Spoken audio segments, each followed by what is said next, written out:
आज आसतु जानिबा एमती गोटे खाद्य विषय आम देह बहुत उपकारी जाना पूर्व एनबी लाइफस्टाइल चैनल को सब्सक्राइब करूँ।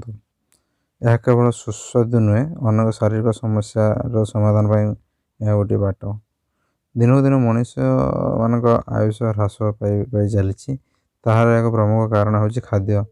आम जदि आम युवावस्था उत्तर खाद्य न खाइबा बयस बढ़िले नाना रोग माड़ी बस खाली बयस बढ़िले कहीं आजिकल तो कम बयस पिला भी विभिन्न रोग माड़ी बस तो एपरी किसी खाद्य रही जहाँ खाଇବା द्वारा अनेक रोगर उपशम मिल पारे और अनेक रोग होबार संभावना भी ह्रास होता है।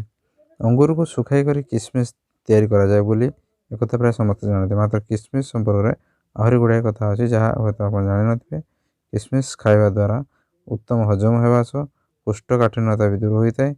शरीर आयरन स्तर बढ़ावाई यह अत्यंत अव्यर्थ खाद्य भाव कार्य कै थंडा ज्वर काश आदि रोग निराकरण भी रही गवेषक मैंने मत देते। केवल से नुहे यार सकारात्मक प्रभाव आखि दांत केश और हाड़ आदि उपर पड़ था ए कैल्शियम आयरन पोटासियम फस्फोरस और मैग्नेशियम आदि रही है व्यतीत विटामिन सी के एवं B6 रही राति 4टी 6टी किसमिश को पानी में भिजाई दिंतु सका उठी दांत घसिया पर खाली पेटर से पानी मिशा किसमिश को खाई दिंतु जो स्वास्थ्य सहजरा लगनी से मैंने किसमिश खाई पारते यह शरीर अतिरिक्त चर्बी व्यक्ति को व्यक्ति को मोटा कर साहाय्य करे।